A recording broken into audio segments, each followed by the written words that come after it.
welcome. And as Vanessa said, I'm Jonathan Schultz with the Natural Resources Conservation Service. We work here out of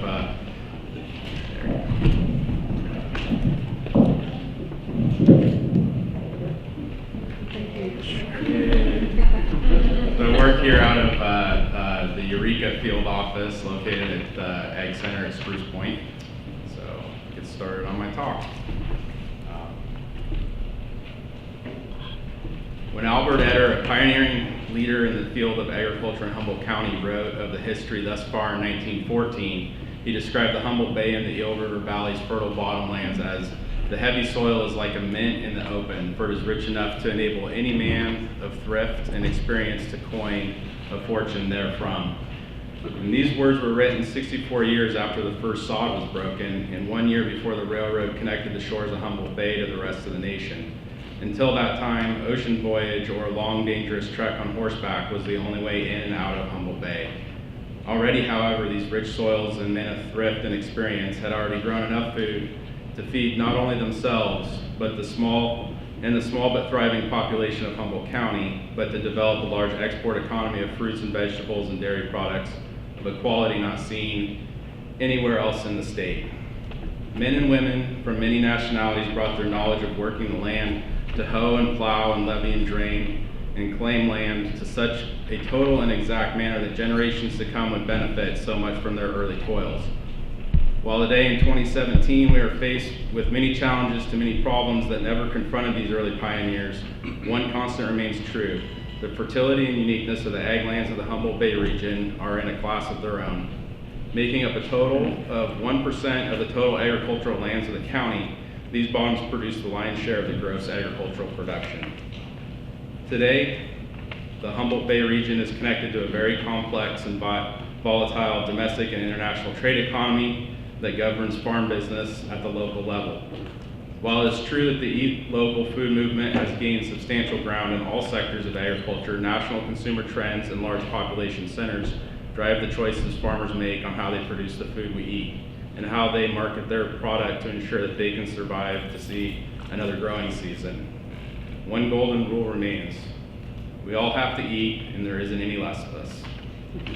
Let's now take a look a little closer at the state of the agricultural sector as it exists on 10,315 total acres of land around Humboldt Bay. Here we see a breakdown by crop type and land use that together makes up 100% of the land around the bay still dedicated to agriculture. Of this 10,315 acres, 27% is owned by the government, with the state of California, the United States Fish and Wildlife Service, City of Arcata, and the City of Eureka making up those entities that hold ag land in the bay. Some land, as of 2017, has already been converted back to close to historical conditions, but some remain seasonally grazed, mostly for the benefit of wildlife and fisheries resources. Of the private ag land in the region, beef cattle, dairy, nursery, and land dedicated to growing fruits and vegetables remain. Aquaculture on Humboldt Bay itself is an important and unique agricultural product that contributes, as of the 2015 Humboldt County Crop Report, $17,503,000 to the total ag economy of the county. This sector also continues to grow in both value and size.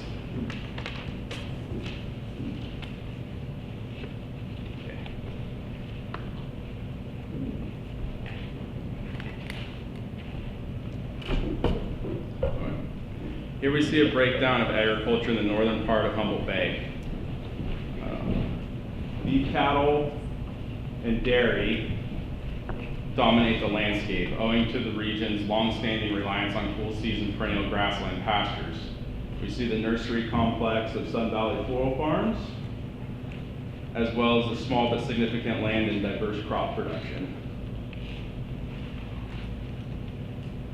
It is also important to note the belt of former dairy farms on the northern edge of Humboldt Bay that have been acquired by government entities. Moving further south, we see a belt of beef cattle production along Highway 101 on the corridor between Arcata and Eureka. Moving south of Eureka, the Elk River Valley that sustains both beef and dairy farms. And finally, we come to the Humboldt Bay National Wildlife Refuge. Now let's take a closer look at the terrestrial agriculture on the remaining 7,500 acres of privately held ag land around the bay. Beef cattle production at this time is the #1 land use. 3 production types exist over many small and larger holdings around the bay. Cow-calf operations, where cows are marketed and sold when weaned, and 2 types of stocker operations. One production type is taking weaned calves and grazing them until they reach 900 pounds and shipping them to feedlots for finishing. And the other production type is taking weaned calves and grazing them until they are finished, then marketing them off the farm as grass-fed beef. No matter the production type, the valuable pasture land around the bay produces enough forage to stock cattle very densely, up to 1 cow per acre and sometimes more. Daily gains through the active forage growing season can be as high as 4 pounds per day of beef, which rivals gains sought after by conventional feedlots. In terms of economic value, it's hard to dissect the sector due to the multiple production systems, but at current prices, it isn't unreasonable that each calf can put on $7 worth of beef per day. One other note is the majority of this land used to raise beef is currently not irrigated, with a high enough water table that the forage production can sustain itself all summer. Only in the Eel River Valley, forage production on non-irrigated land is rivaled, but nowhere else in the state can the sub-irrigated pasture with such high production be found. Dairy farming has been strong in the Humboldt Bay region since the 1890s, when the Arcata Creamery first opened in 1892, with many more starting up until they were all consolidated in 1906. Dairy farming was the true agricultural engine of the county's bottomlands, and that remains pretty much true to this day. With only 7 production dairy farms left in the Humboldt Bay region, this sector has shrank over the years, and much former dairy land has been consolidated into larger operations used as subunits to raise replacement dairy heifers and harvest hay and silage to feed dairy cattle. The uniqueness of this region in comparison to the state is the high number of organic pasture-based farms with herd sizes much smaller than the state average. Production of a superior product in an ideal climate for organic dairy production keeps these farms viable for now. Increased regulations and overhead costs continue to force some smaller producers out, with 2 smaller dairies closing down in the last few years. A relative newcomer to the Humboldt Bay region, nursery and cut flower products have been growing strong since Sun Valley Floral Farms set up shop in Arcata in 1969. In 1984, they put up the first Dutch-style glass houses and continued to grow the business. Now covering 500 acres of greenhouse and field production, Sun Valley is a national leader in the production of lilies, irises, and tulips. Of the total $56 million value of the county's nursery production, Sun Valley can account for most of these receipts. While covering the smallest land area of the Humboldt Bay region, diverse crop production accounts for the produce we enjoy at farmers markets, local restaurants, and grocery stores. Specialty crops are grown for export out of the county, and some acreage has been experimented with for the growing domestic organic quinoa market. These farms also provide local residents and vacationers a very special opportunity to visit a local farm, and they do so much for explaining the importance of local sustainable food production to a larger audience every year.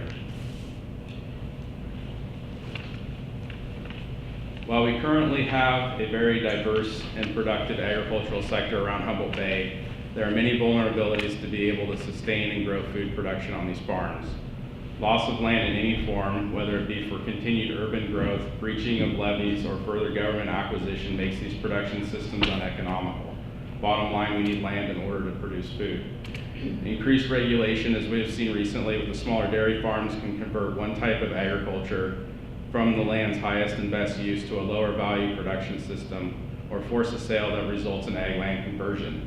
While any farmer will tell you clean water and air and thriving ecosystems sustain the best farms, voluntary programs that promote the carrot rather than the stick can get the job done and help these land stewards keep up with public pressure to do more with less resources. Finally, increased overhead with farmers at the mercy of outside market fluctuations can wreak havoc on farm viability. Decreased employment opportunities and sourcing products from non-local vendors is one symptom of a system that is not sustainable for long.